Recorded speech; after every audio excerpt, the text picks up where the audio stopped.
Episode 191, IRONMAN 70.3 Waco with Maddy Pesch. Welcome to the pursuit of the perfect race. I'm Coach Terry Wilson, and with each episode, I bring stories of athletes to you that share their experiences at races in order for you to learn how to have your perfect race. We will hear stories from athletes of all ages, abilities, and races of all distances. So regardless of where you fit in, there's something in it for you. Thanks for spending some time with me today. Now let the pursuit begin. Hello everyone, and welcome back to the pursuit of the perfect race. Today I have the pleasure of talking with Maddy Pesch about her recent race at IRONMAN Waco 70.3 that took place on October 28, 2018.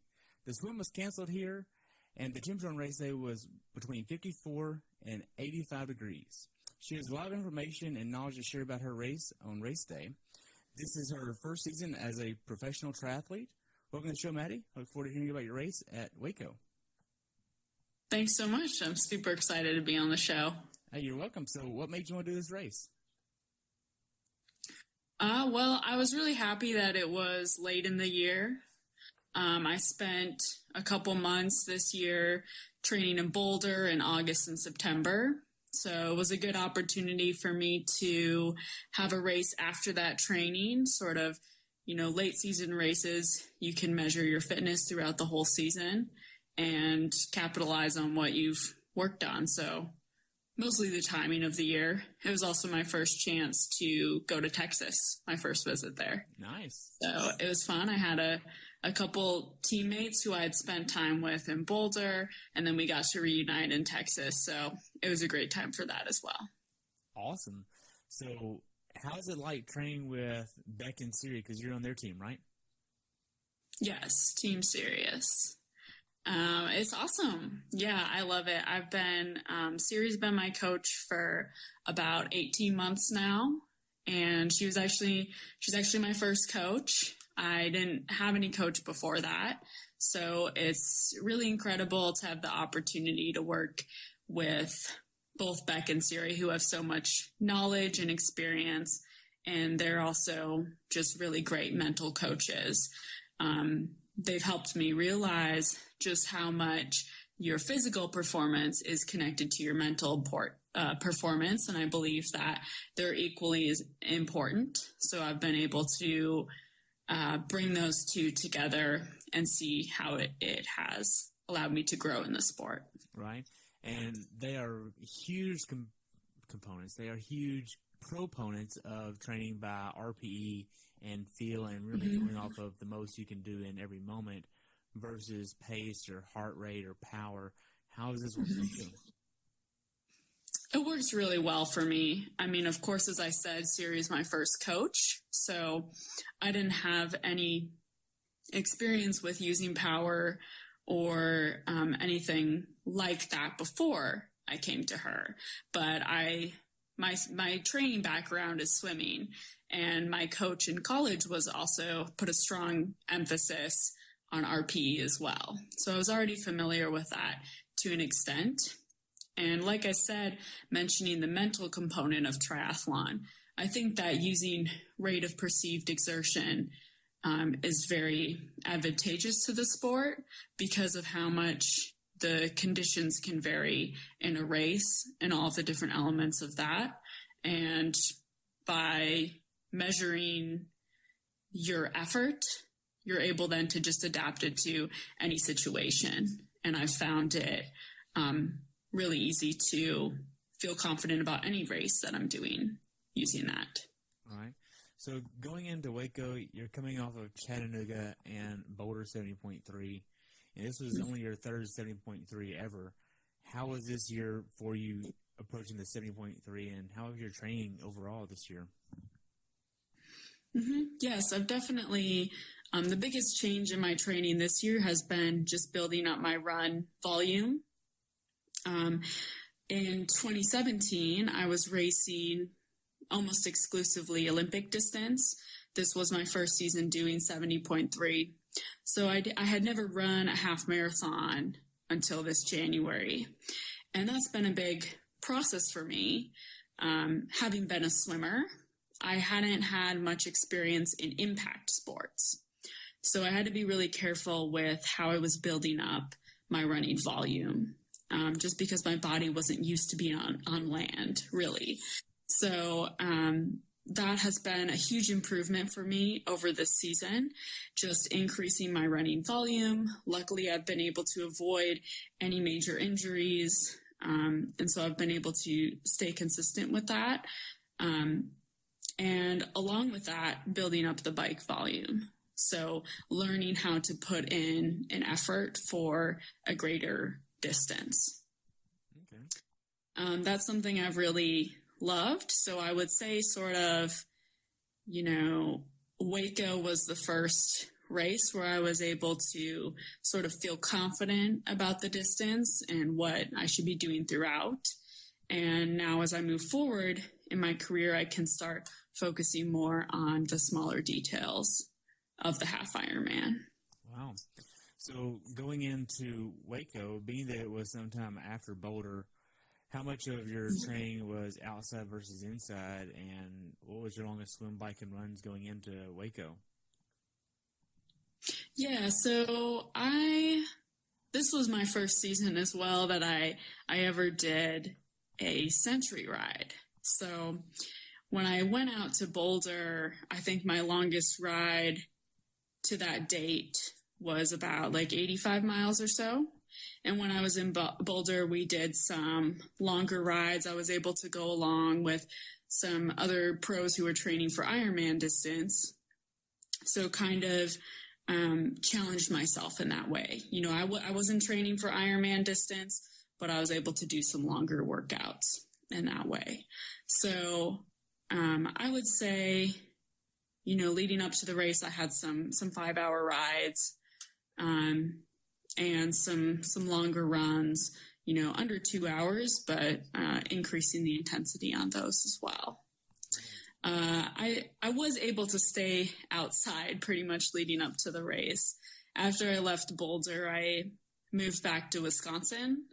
I'm living in Madison for the winter now, so it has been getting colder there, but I brave the 40-degree temps and get out there at least for a couple hours, just so that I can keep my technical skills up on the bike. That's good. So what was your longest swim, bike, and run going into it? You said 5 hours. Was that 130, 40 miles? What was this like for you?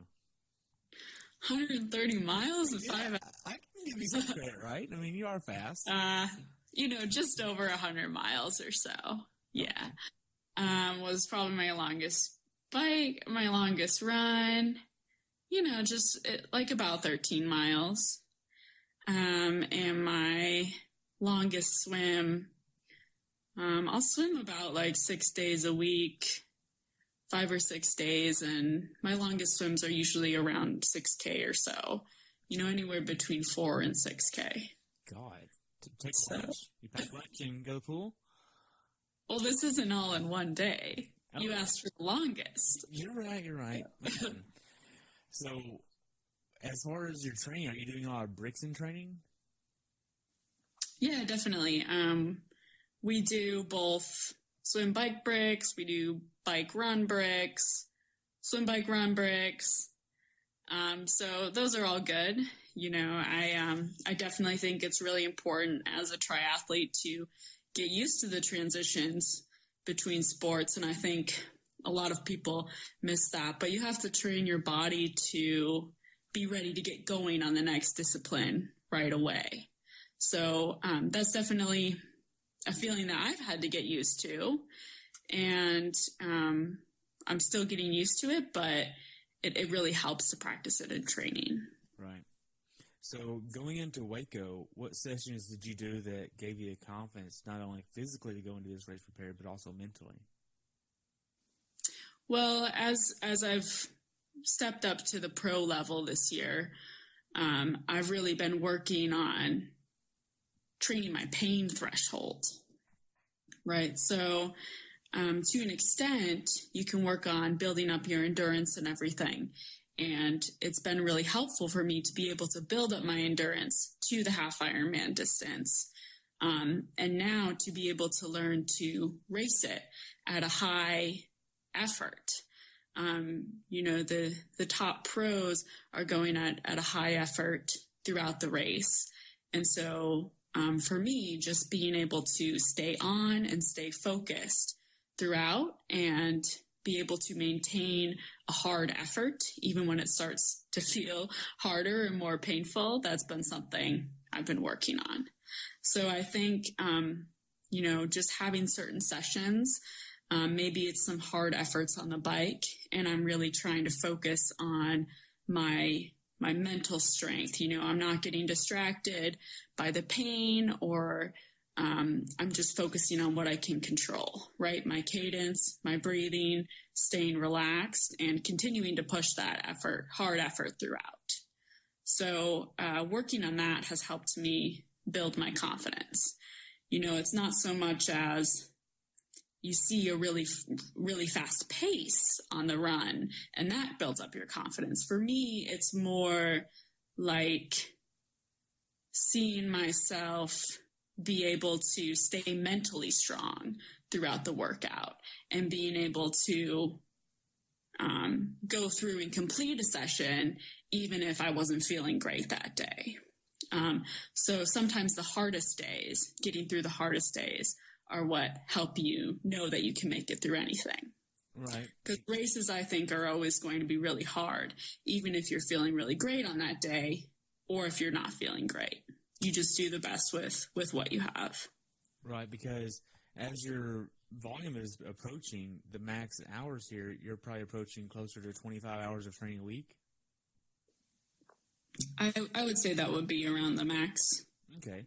So, dealing with the mental strength of this side of the spectrum, were there any days where you just didn't want to train mentally? Yeah, so one thing that's really helped me has been being in Boulder. Was great for me to be able to have that environment with the teammates. But I also really know what it's like to have to train on your own. When I'm in Madison, I do get a chance to coordinate with other athletes around here. There are many high-level triathletes in Madison, but I also do quite a bit of training on my own. So it really is sort of a battle with yourself, getting through the training and having to overcome that mental block. But again, like I said, you just try to do the best with what you have. And if you have that motivation, like a goal, a way that you want to perform in a race, or, a certain physical ability you want to reach, it's easy to it's not easy, but you can get back to having, you can get your focus back more easily. So that's what I work on even when I'm on my own. Okay. So as you're approaching Waco 70.3, when did you actually start planning for the logistics going into it? Like where you're going to stay, your rental car, all this, because you're obviously flying down from Madison, right? Mm-hmm. Yeah.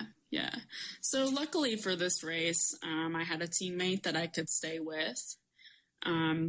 She's a fellow pro triathlete, Kiersey Smith, but she lives in the Dallas-Fort Worth area, and Kiersey focuses on short course triathlon, so she was not planning to do the race. So luckily, as I said, I hadn't been to Texas before, but I had a host in the area to help me along.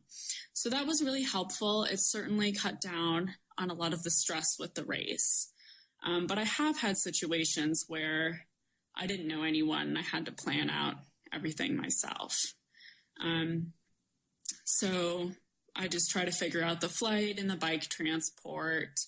And for me, it is very important for me to keep my costs as low as possible, both because I'm doing quite a few races throughout the year, so those costs can add up. And just because I'm trying to put, quite a bit of effort into triathlon.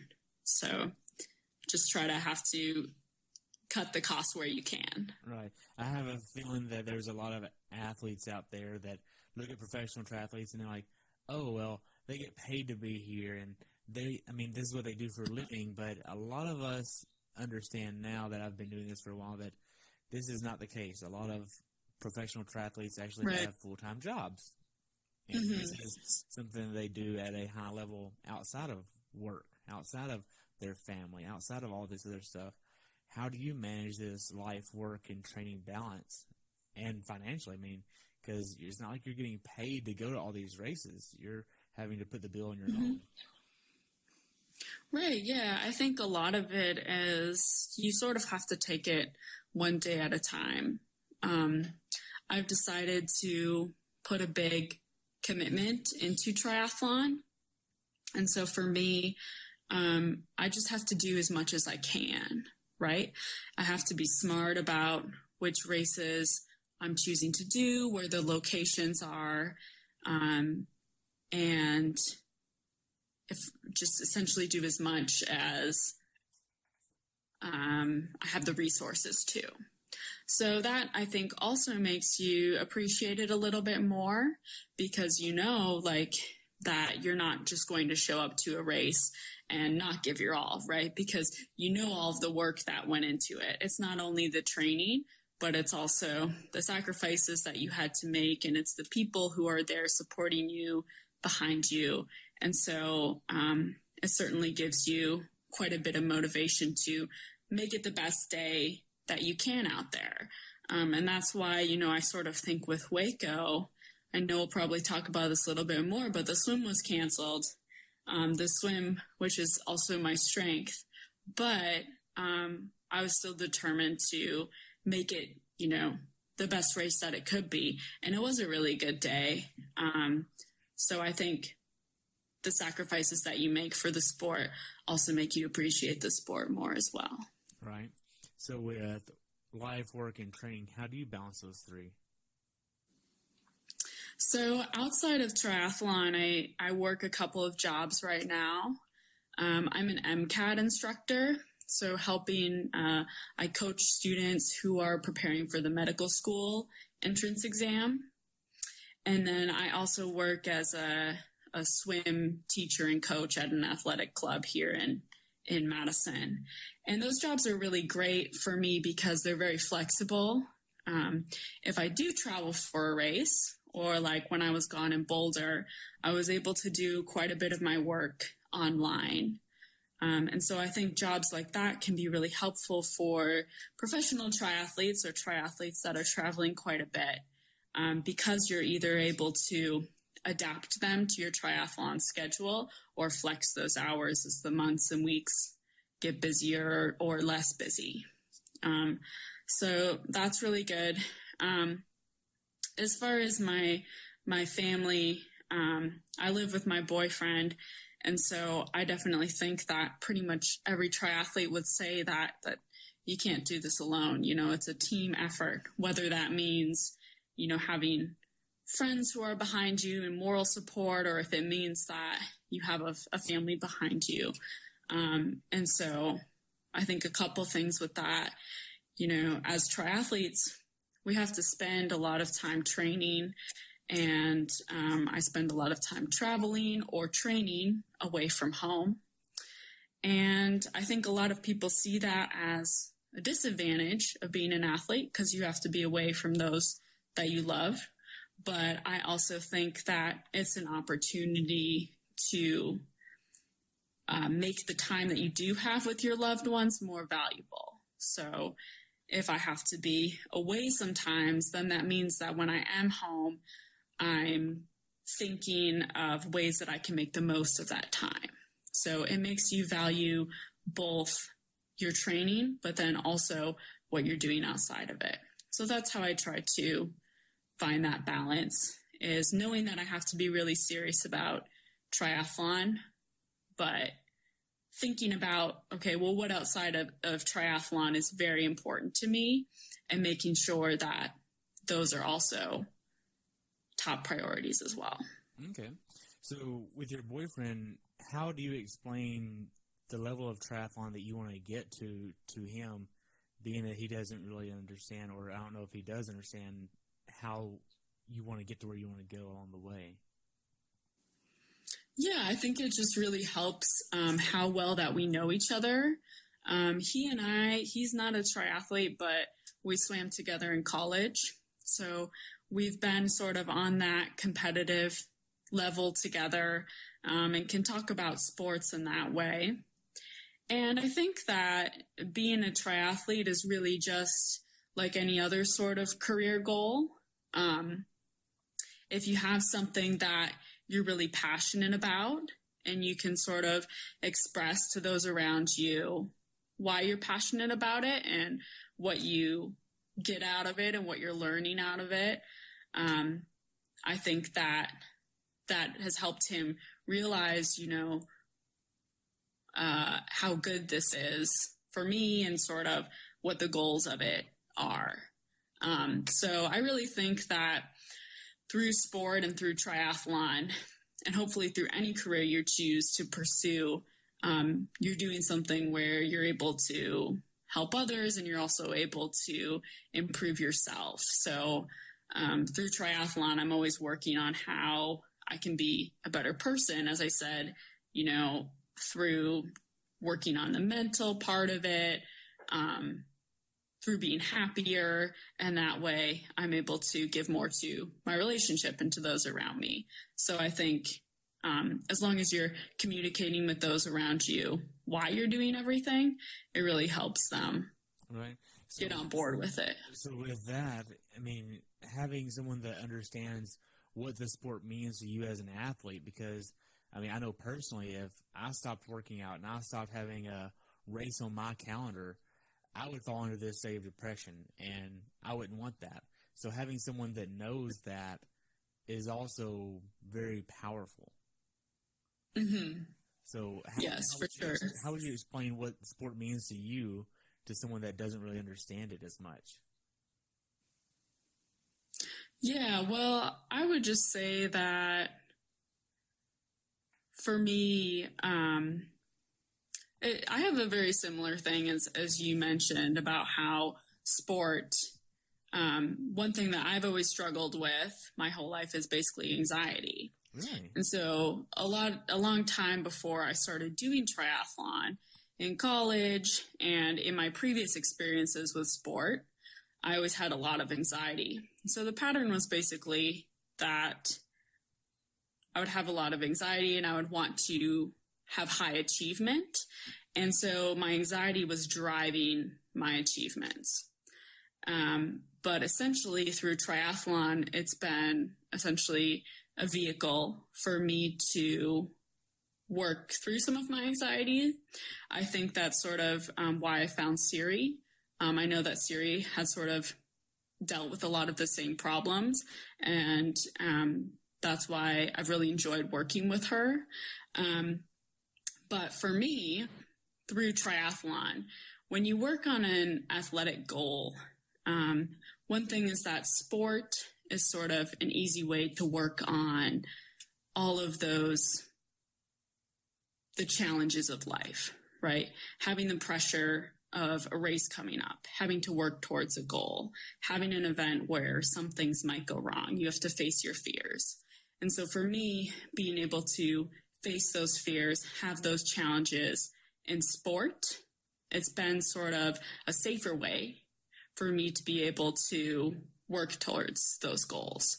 And then when I go back to my real life, I try to apply those same things that I've learned through triathlon into my career and into my relationships with other people.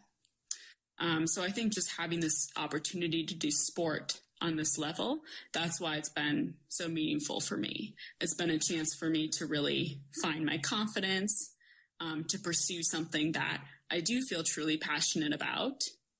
And it's given me a chance to step back away from the other things that were so achievement driven and anxiety driven, and be able to think about what I really want out of life and develop goals that are more in line with my happiness and with my passions outside of triathlon. Right. I know that Siri is a huge proponent on just being grateful for where you are in the sport, and I feel like that has definitely rubbed off on you a little bit as well. Mm-hmm. Yes, well, exactly.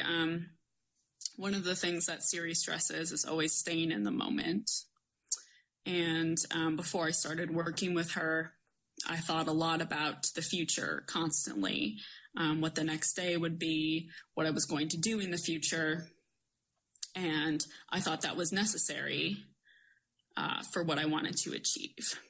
With Siri, she's always focusing on, like you said, being grateful for what you have and enjoying the present moment.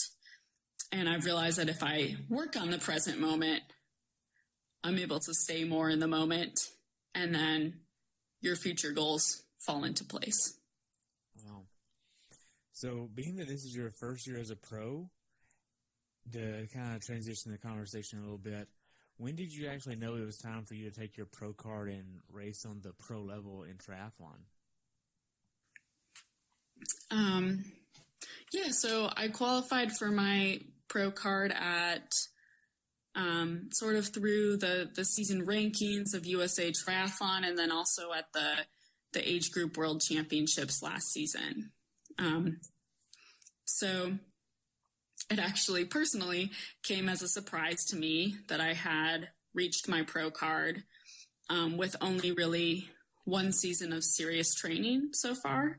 So I wouldn't say I was totally prepared to take it when I first found out that I had achieved it. But I think, after talking to my coach, it was sort of a decision of whether I felt that I could take on the challenge of stepping up to the pro level, or if I didn't feel ready for that. And I felt like I did feel ready for the challenge. I think, essentially, if you can think about all of the different mental lessons that I had learned as an age grouper, the goal in the challenge was to just be able to apply that to a pro level. Wow. So to kind of transition a little bit more going into the Waco race itself, when did you start traveling from Wisconsin down to the race venue? I went there on Thursday, I believe, and the race was on Sunday. Okay. I think I saw on Facebook, or what it might have been Instagram, where you and Kiersey were at the Cooper Fitness area, the pool there swimming. Yes, we were. Mm-hmm. Nice. Because that's like literally right down the road from where I live. I don't know if you knew that. Oh, awesome. Yeah, so she lives in the North Dallas area, and so do I, which is pretty cool. Yeah, well, that was a great pool to train at before the race. Yeah, if they had it set up as long course, it's great. Mm-hmm. So you got down to Texas on Thursday, spent some days up here in North Dallas, and then y'all headed down to Waco? Yes, we just went to Waco for the day before the race. We went there. Okay. So what was the Waco experience like with the Ironman Village and check-in and all this stuff like for you in comparison to Chattanooga and Boulder? I would say it was similar. I must say that the whole check-in process is quite easy to do as a pro. Being able to get your packet and everything, and go to the meeting. I know that at the race site, there were quite a lot of questions going around that people had about the swim, about the changed course and everything. So I know that everyone sort of wanted to get all of those things figured out. It was nice in Waco. Of course, at Boulder, everything is out at the Boulder Res. So it's a little ways away from the main part of town. Whereas for the Waco race, it was right downtown there. So that was certainly easy to sort of get to everything. I appreciated that. So yes, everything was very smooth, I would say.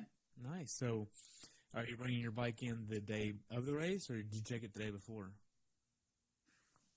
Well, I brought it down to Waco with me. I actually used bike flights, which I do recommend and I trust. So I had bike flights deliver my bike to the Dallas-Fort Worth area, built it up there, and then drove it down to the race site. Wow. So I know what tri-bike transport is, but I'm unfamiliar with bike flights. What is that? Yeah, so bike flights, they essentially ship all of their bikes through FedEx. So you just disassemble the bike yourself, reassemble it yourself, or you could have that done at a tri shop, and then it ships with FedEx. And I do feel that FedEx takes very good care of the bikes. It's certainly an affordable option if you are able to assemble and disassemble your bike. So it's been a good option for me, especially if I'm trying to save money. I've used, tri-bike transport quite a bit. The best part about tri-bike transport is you don't have to take apart your bike. But for this race, bike flights was actually the best because I was able to deliver it to Dallas, ride a few days around there, then go to the race site, ride around there as well. So nice. So the day before the race, do you have a certain nutrition plan where you're trying to get in certain meals the day before your race, or are you wanting to kind of wing that part? What is this like for you? Yeah, I do a little bit. I think the biggest thing for me is I try to stick to my regular eating schedule as much as possible. I think that can be difficult as you go to travel, but it's something that you have to be very conscious of.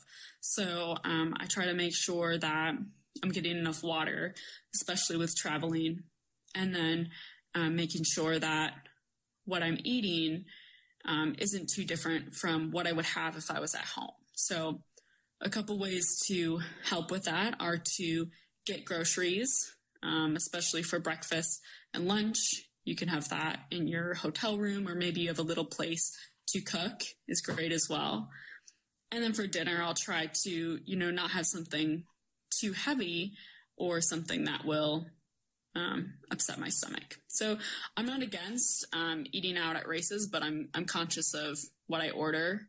And another thing for me is making sure I'm never getting too full or too hungry. I like to sort of keep a grazing mentality throughout the day, I suppose. Right.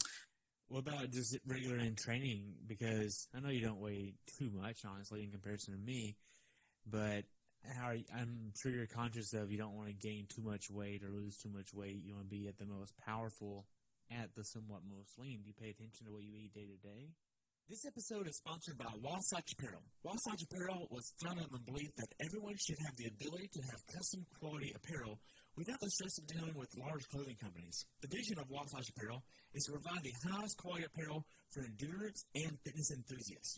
They specialize in custom triathlon and cycling gear. Whether you're an individual that wants to make an impression or a large team that needs kits for everyone, Wasatch Apparel has the highest quality and customer service to deliver exactly what you need. Thank you, Wasatch Apparel, for sponsoring this episode. But I'm sure you're conscious of you don't want to gain too much weight or lose too much weight. You want to be at the most powerful, at the somewhat most lean. Do you pay attention to what you eat day to day? I do to an extent, but I don't follow too many rules with it. What I think is that nutrition, it takes quite a bit of practice. So having been an athlete of some sort, I'd say I've been experimenting with nutrition since I was about 13 or so, ever since I got to be a competitive athlete.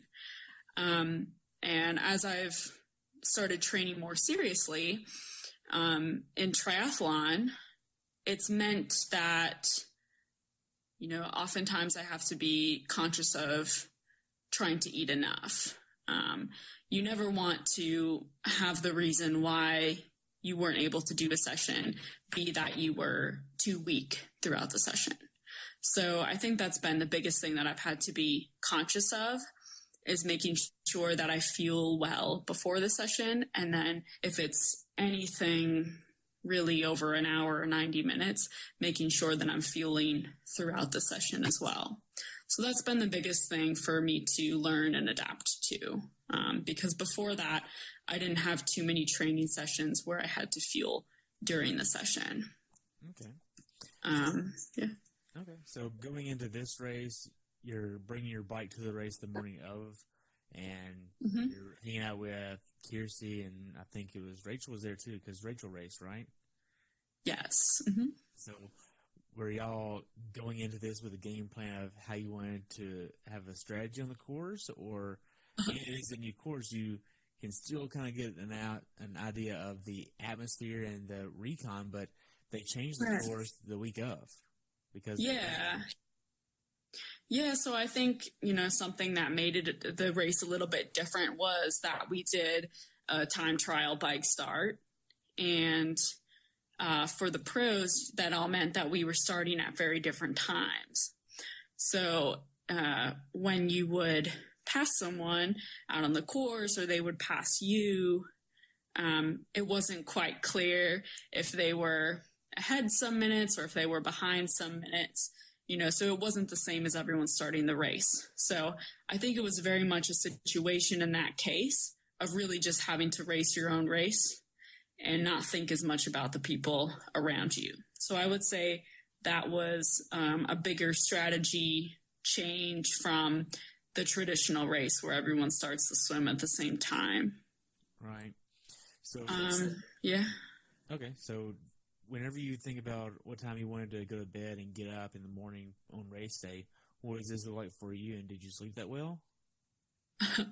Yes, I actually did sleep that well. This was, because we had the time trial start, I don't think I had to get to the race site until about 6:45.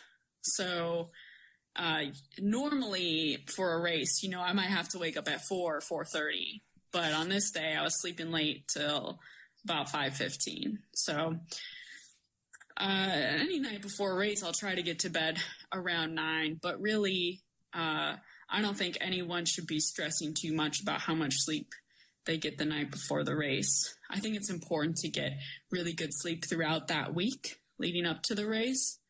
But the night before the race, your body's pretty much ready to go at that point. So as much sleep as you can get, I think you'll be fine. Okay. So you wake up on race day. What is your race day morning ritual like before you head to transition? Yes. So for this one, it was dark outside. So I was able to do a bike warm up on the trainer.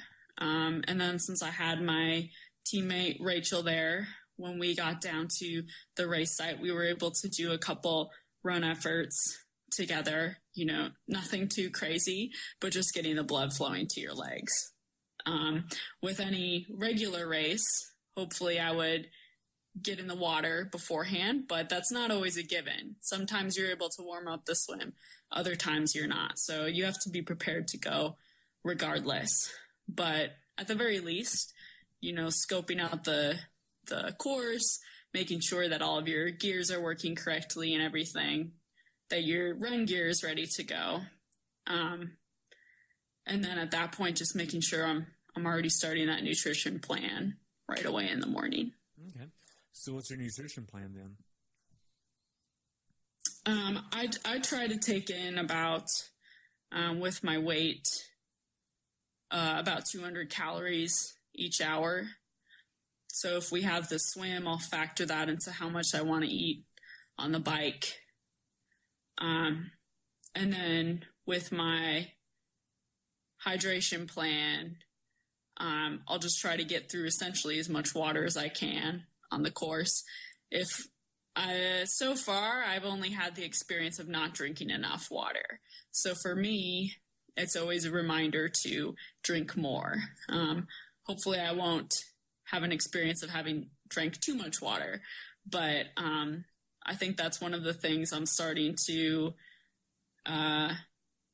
zone in on a little bit more, is sort of utilizing those bottle exchanges on the course, managing how much water I'm having, with electrolytes as well. Okay. So you mentioned that you brought a trainer to the race venue along with your bike. Are you still using the little red trainer versus a full-on trainer? How do you like that one? Yes.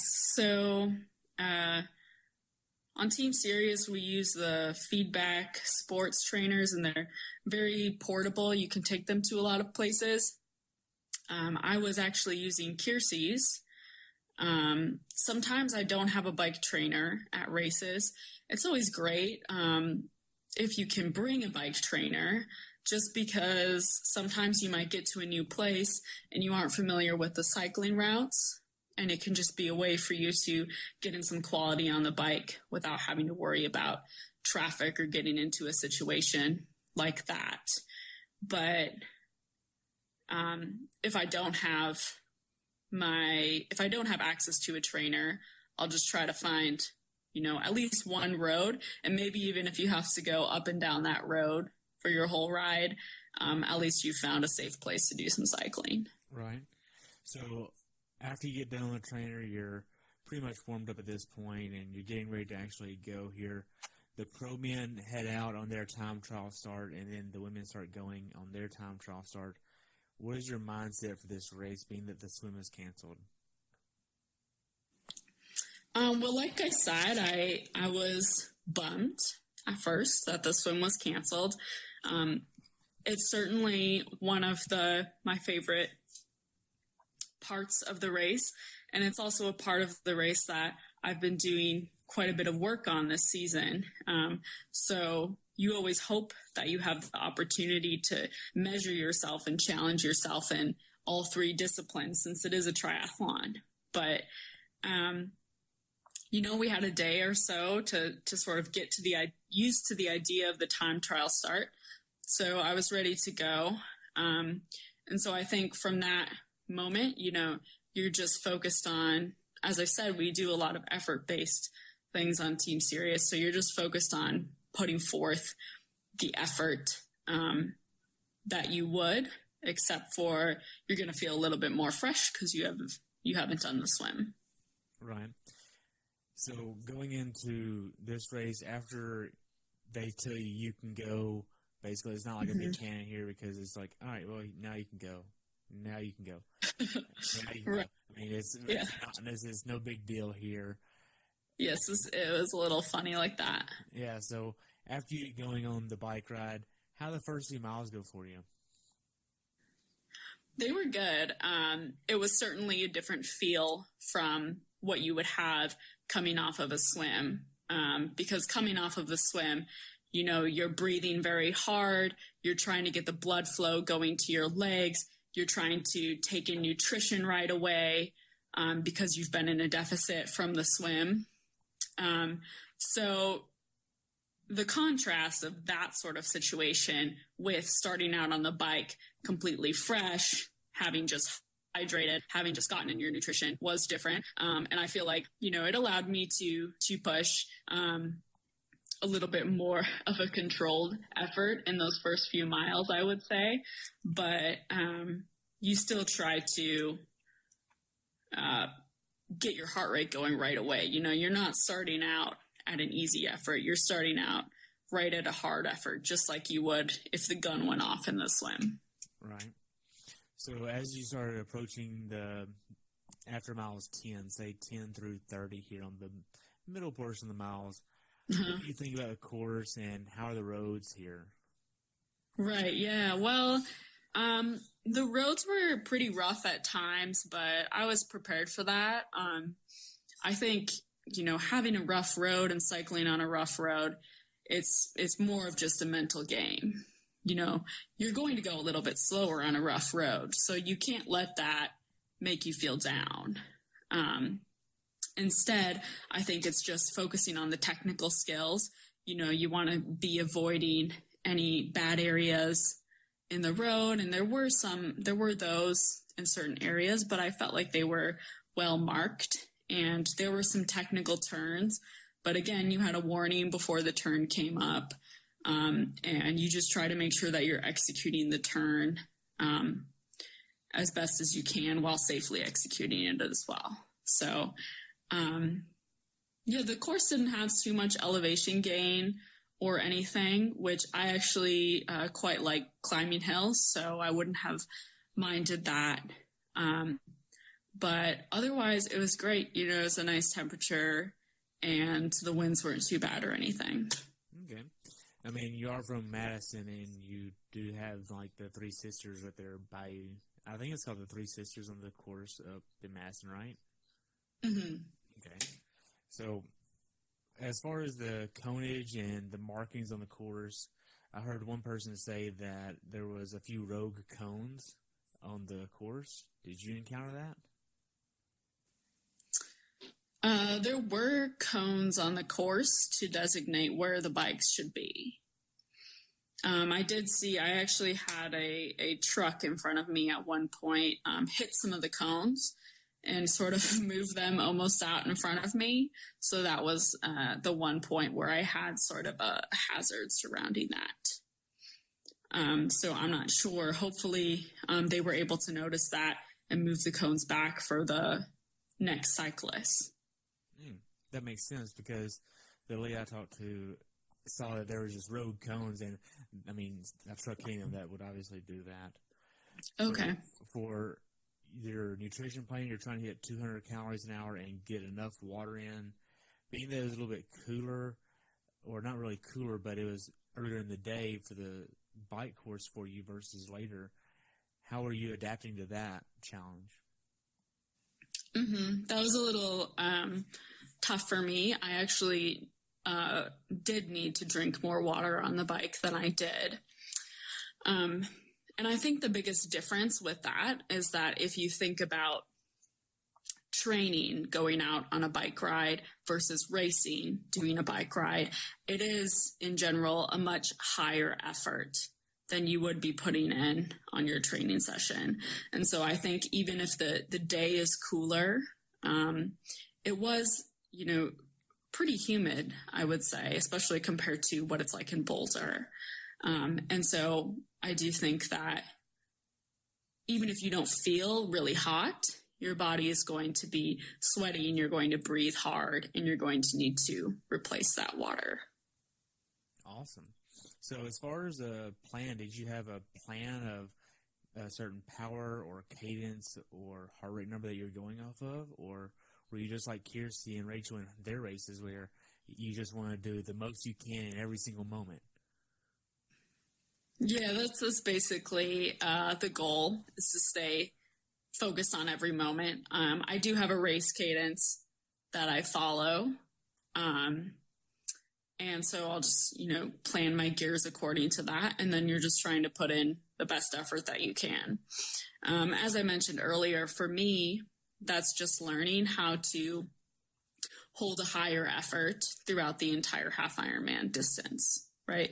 So in my first few races, the volume of the race is so large that it's hard to hold a hard effort that whole time. And it's still something that I'm learning, but that's one of my goals, is to be able to keep up with that for longer. Right. So as far as the bike goes, is there anything you'd want somebody to be aware of that hasn't done this bike course before?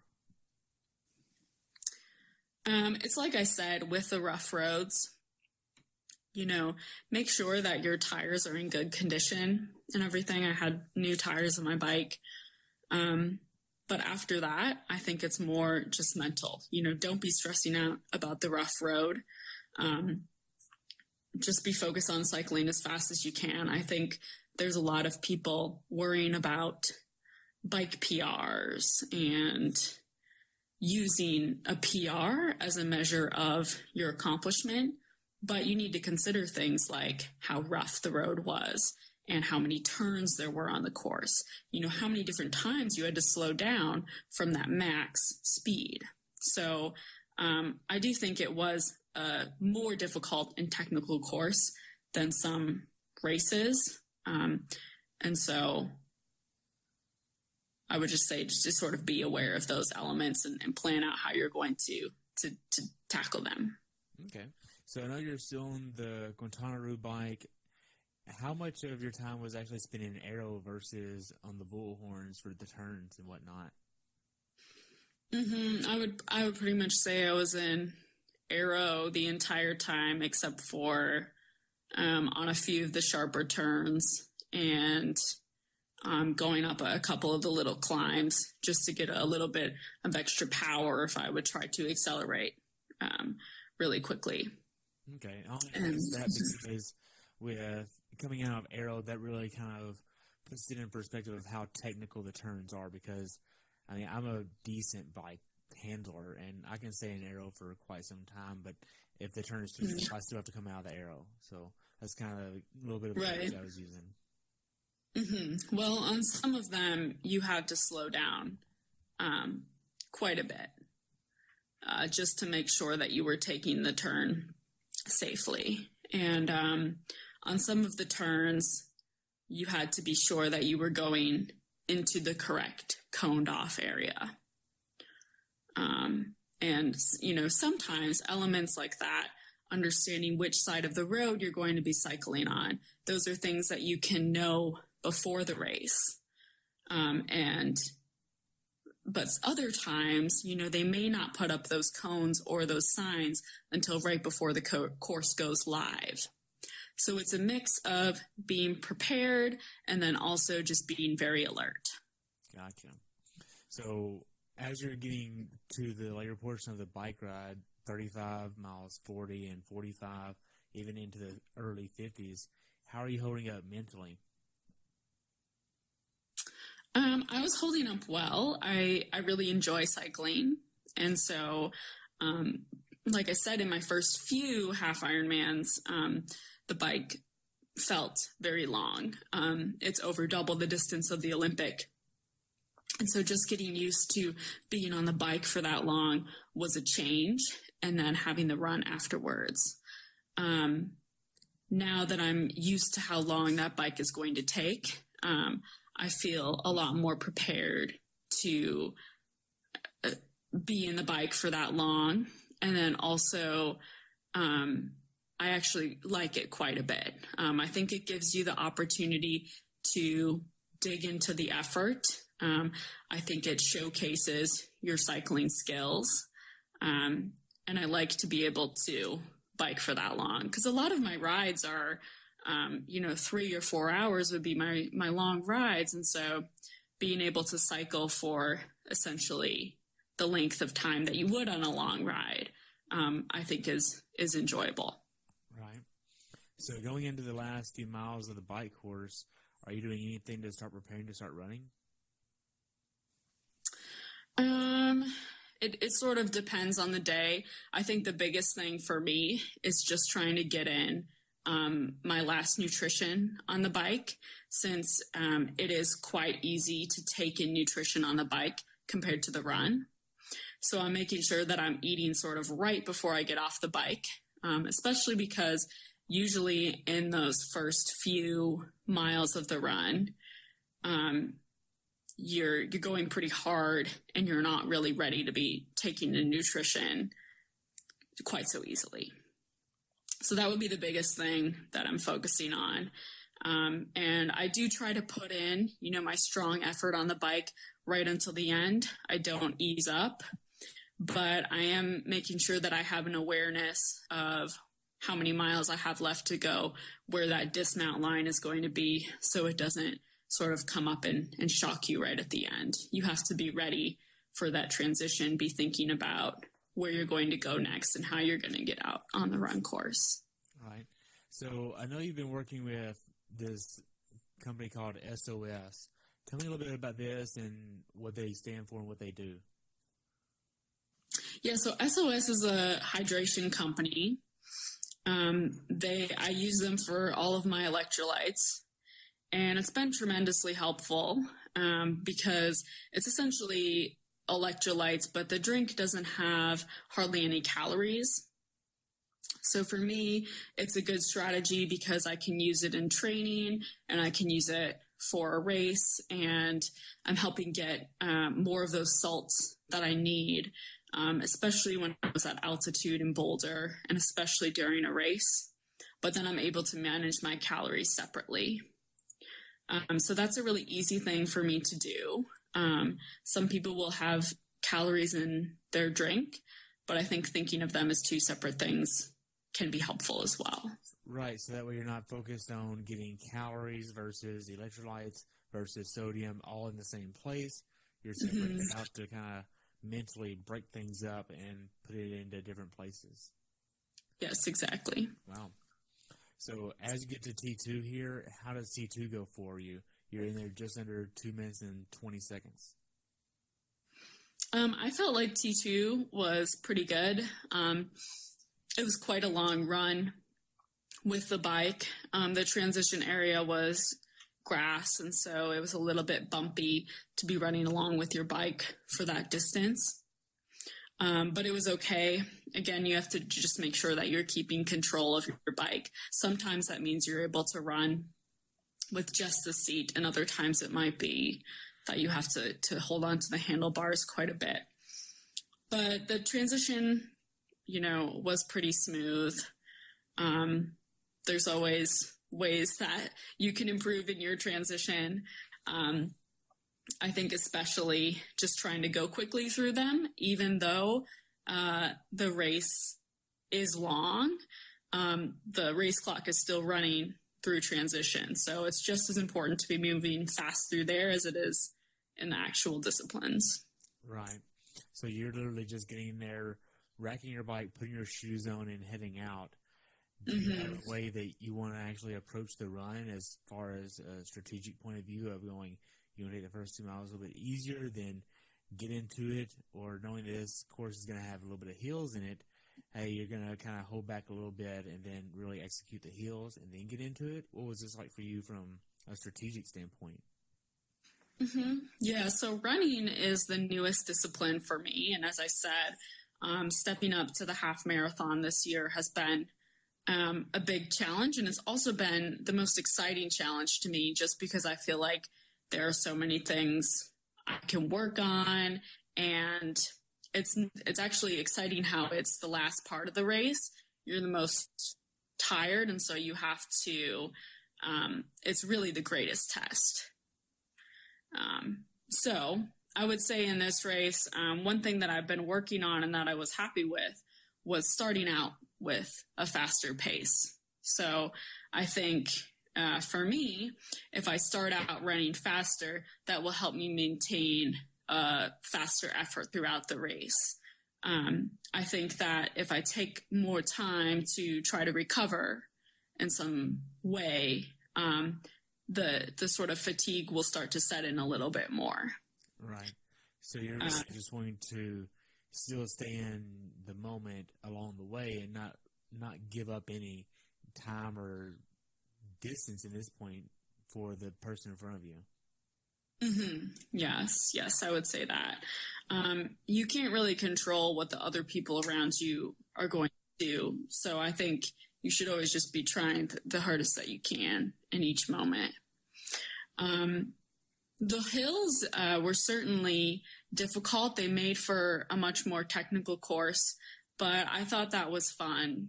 I think it's cool to have different kinds of courses that are going to either play to your strengths or point out some weaknesses and show you what you need to work on.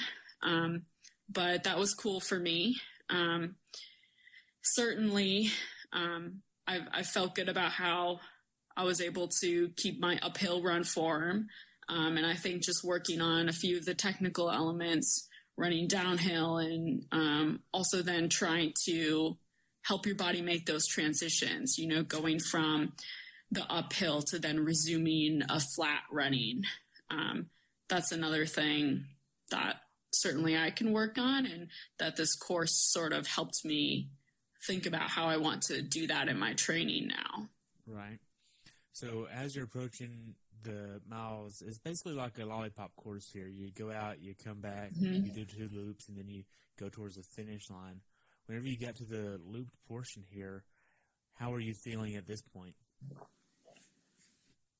One thing that I really appreciated about this race was they had quite a few supporters up there, and I always think it's really awesome when the event makes an effort to have quite a few volunteers out there at the most challenging parts of the course. So it was kind of fun. It was difficult, but there were a lot of people out there supporting and cheering you on, and good aid stations.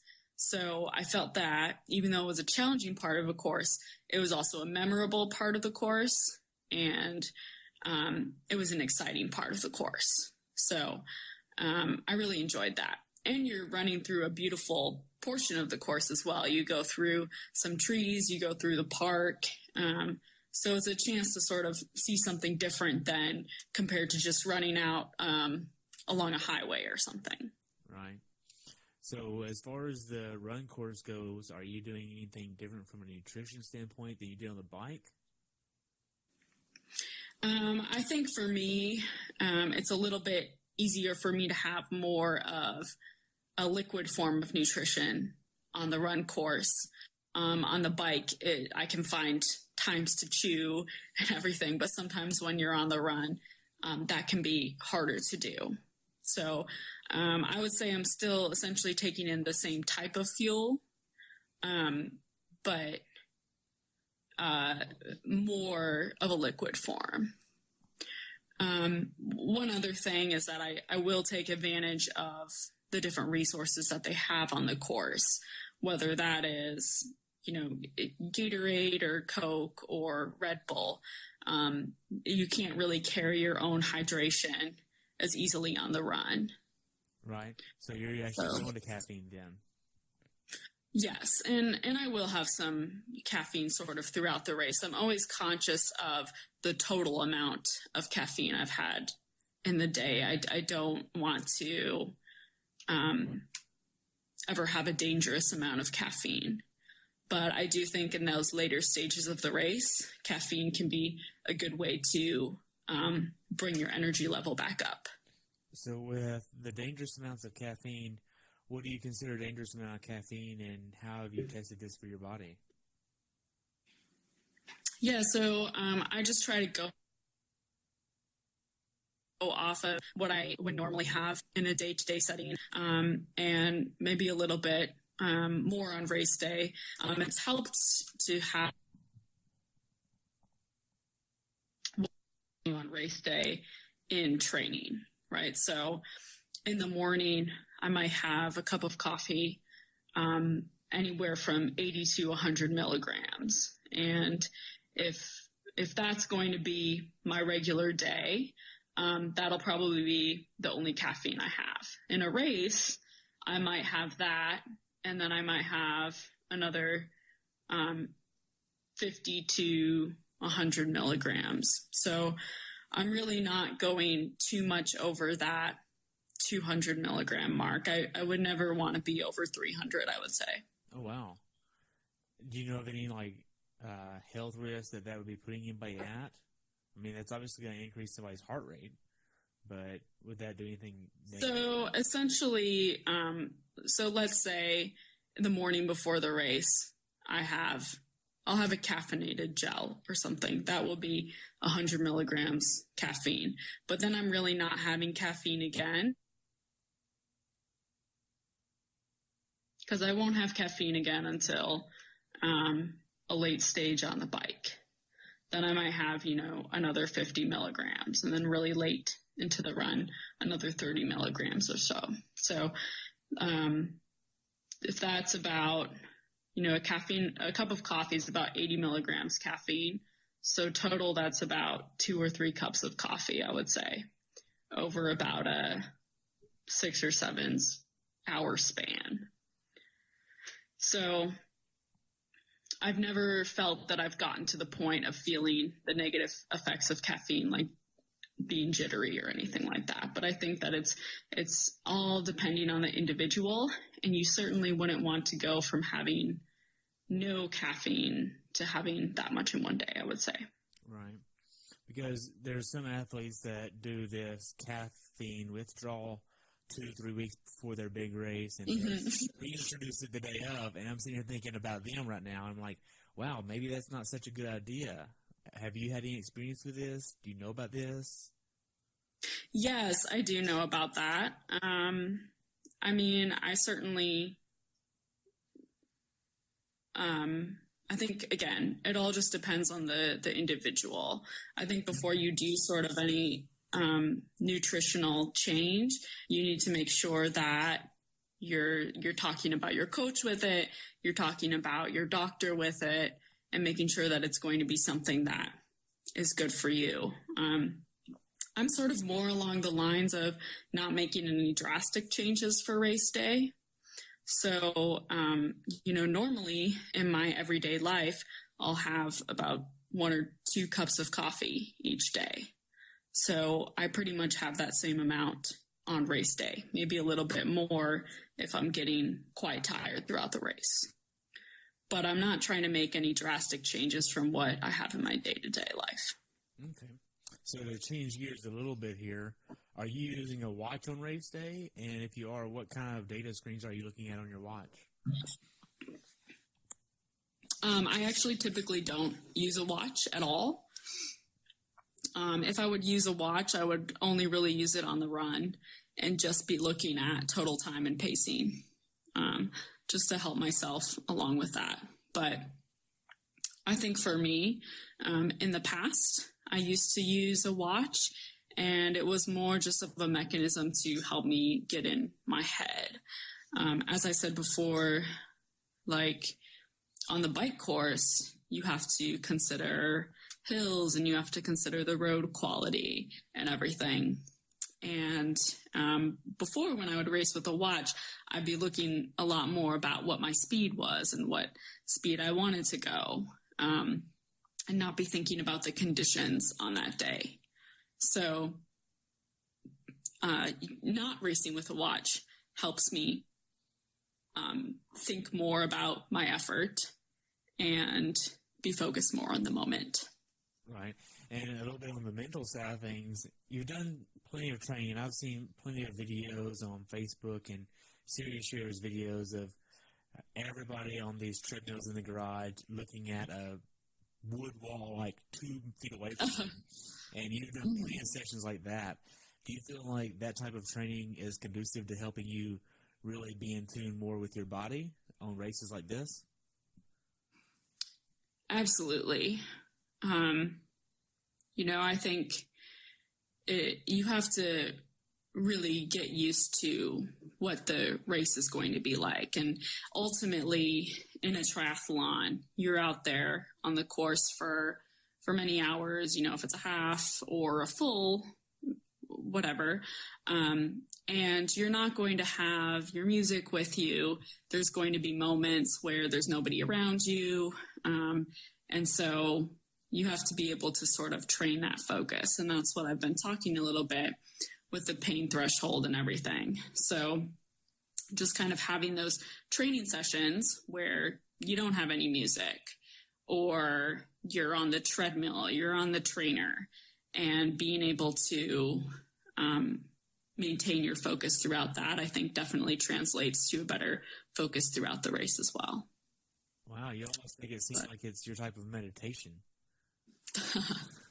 Right. Well, I mean, you shouldn't do all of your sessions like that. There's certainly many times and places for social rides and for recovery runs where you're just chatting with your friends. I think it's all about finding balance.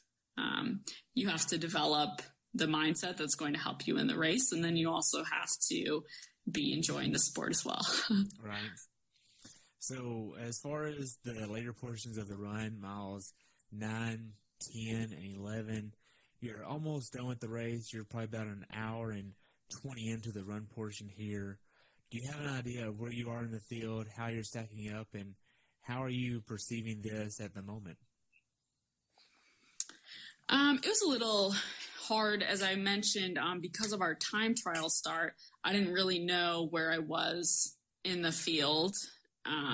So that was a little bit different. I certainly think that it can help to know where you're at. But again, as I said before, you also just have to race your own race.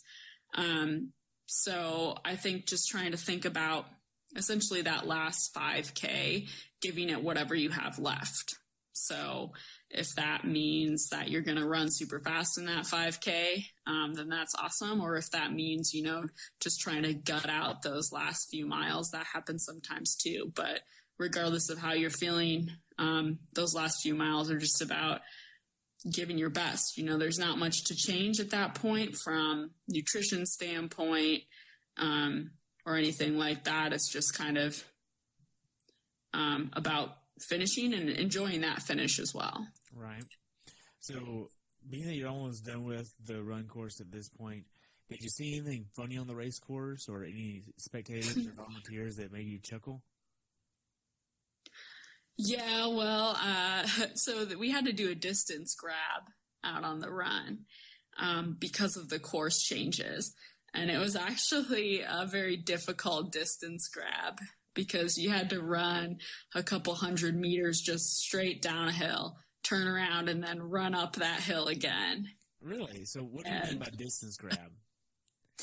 So distance grab is essentially like if they have to change the course, and if that course change means that the loop is going to be a little bit short of the race distance, 13.1 miles, then they'll have to like add a little section. So it might be a little out and back that you'll have to run or ride so that you can get up to that regulation distance. Okay. So here the little section that they added was a downhill followed by an uphill. So what I thought was funny and appreciated was there was one particularly enthusiastic volunteer just at the bottom yelling stuff like, "Give me what you got. Let's see something cool at the turnaround." And you know that it usually comes at a point where, you know, most people aren't giving him any sort of response or anything. They're just really breathing hard. But I really appreciated his enthusiasm and cheering that same way for each person. So there's about 2,000 people, and he's doing it on 2 laps. So let's say 4,000 times. God. So that's pretty cool. I appreciated the signs people had out there. I really like the ones that say "Smile, you paid for this." You know, of course, when you're getting to those hardest moments in the run, and just sort of something that reminds you too that you enjoy this, you chose to do this. And yes, actually, when you smile, you know, it sends positive messages to your brain and makes it a little less painful. So I took advantage of that sign as well. Wow. So as you're approaching the last mile of the race, you're knowing that the race is almost all the way done here, and then you're to the bridge that you're coming up on that recognizes as the finish here in Waco. How does the finish line experience go for you, and what did you think about this experience? The finish line was pretty. It was nice. I really liked running across that bridge. I think it was a great way for them to bring together the finish of, you know, just it was very scenic. I appreciated that. As I mentioned earlier, you know, having that last 5K, giving everything you got. Unfortunately for me in this race experience, I was having a harder time in those last few miles, you know, especially that last mile.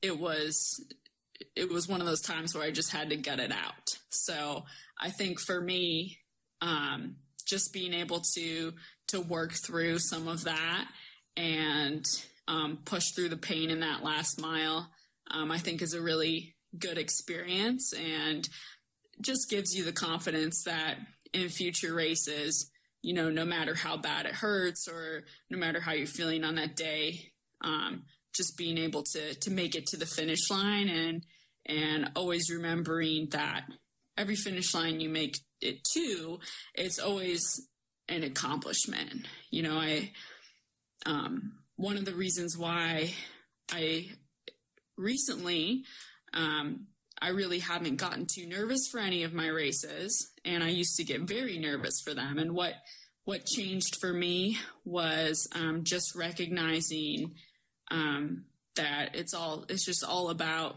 giving your best, and no matter if, you know, that performance places you somewhere that you're super happy with, or if it places you somewhere that you're not happy with, it still is always a tremendous accomplishment to make it to a finish line, and there's always moments of growth that you can get out of that. So being able to see each race as an opportunity for growth has given me much more excitement and made me realize there's nothing to really be nervous about.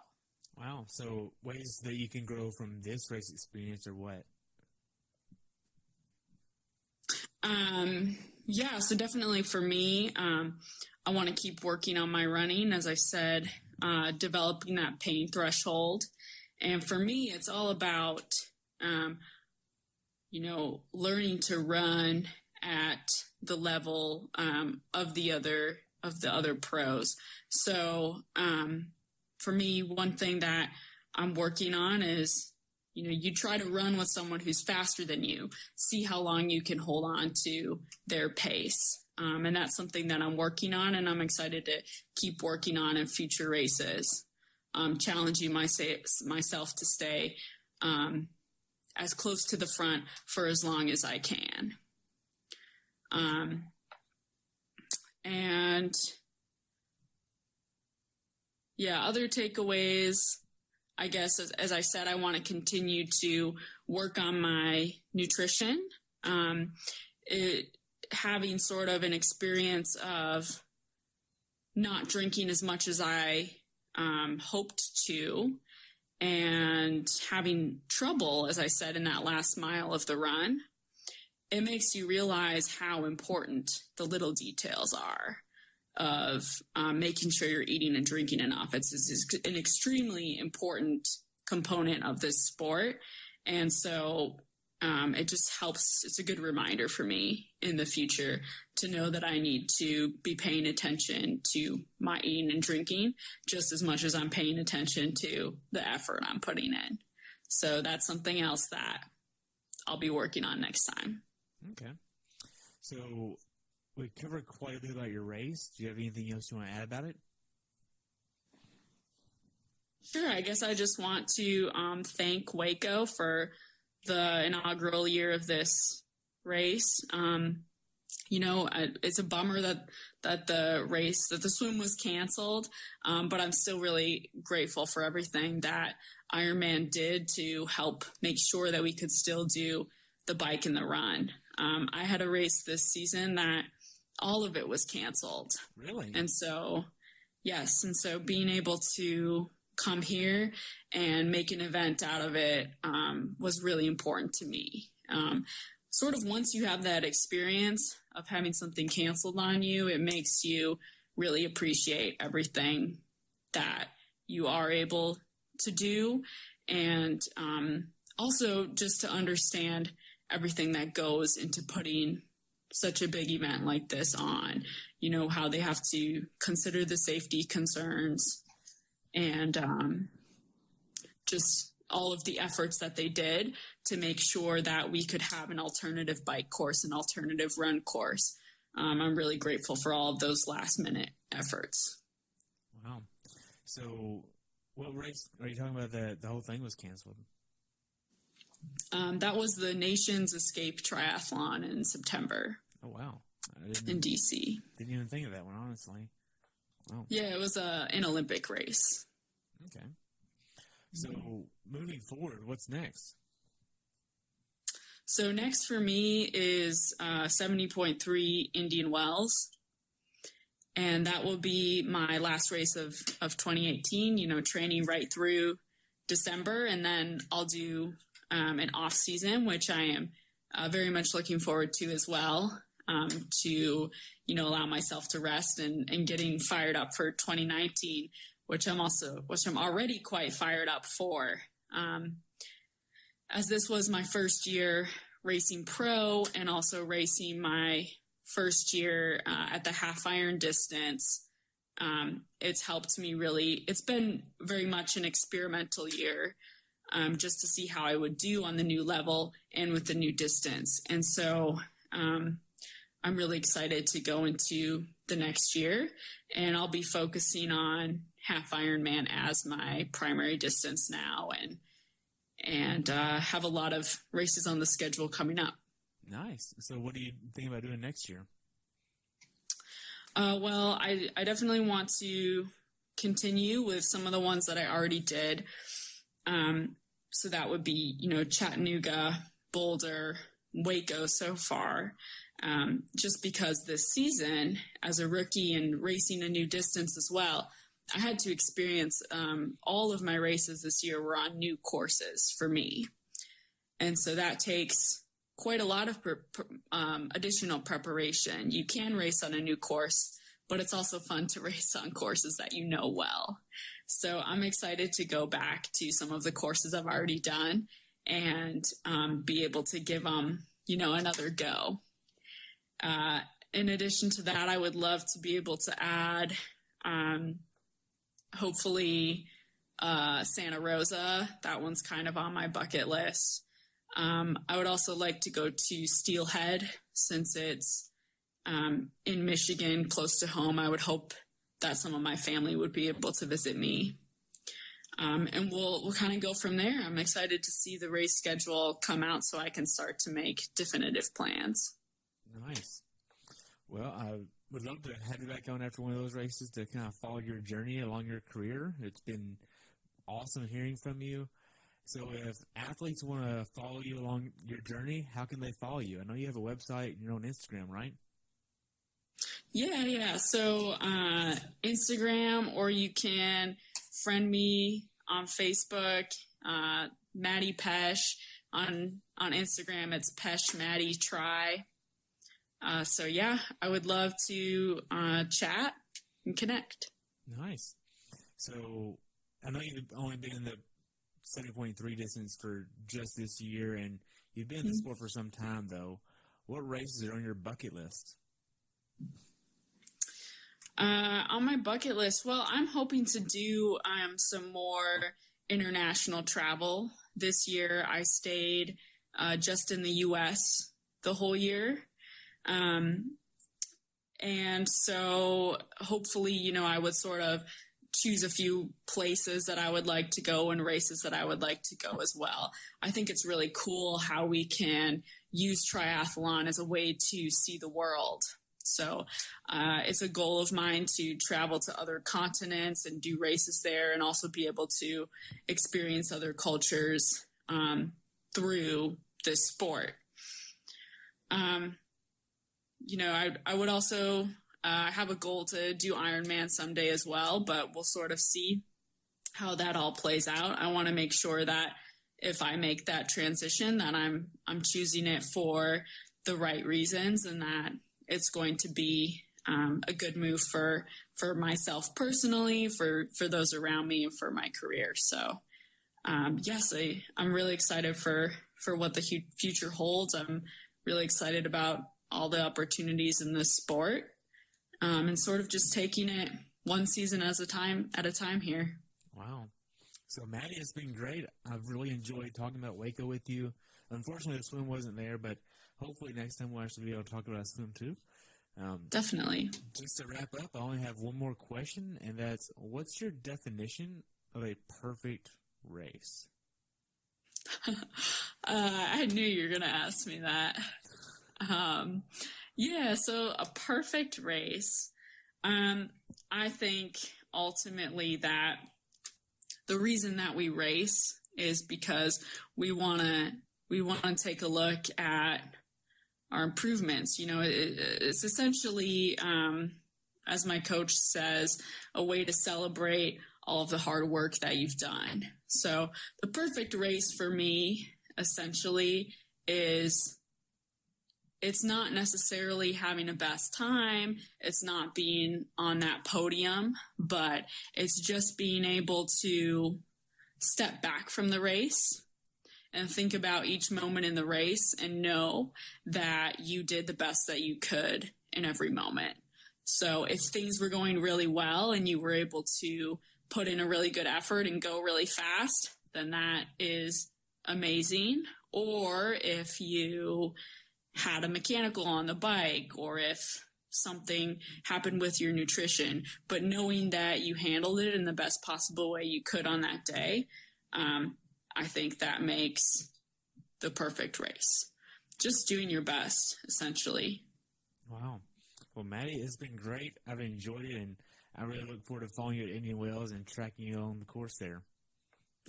Thanks so much for having me on, and I'm super excited to follow your podcast. Awesome. Well, you have a good day, and we'll talk soon, okay? Great. Thanks for tuning in today. I hope you were able to learn something from today's episode. If you enjoyed the show, please take a minute to leave a review on iTunes or share it with a friend. Be sure to subscribe so you never miss an episode. If you'd like to see pictures from this athlete's race, learn more about who I am, what I'm doing, or be on the show yourself to share your story, check out my website at CoachTerryWilson.com. Until next time, continue the pursuit.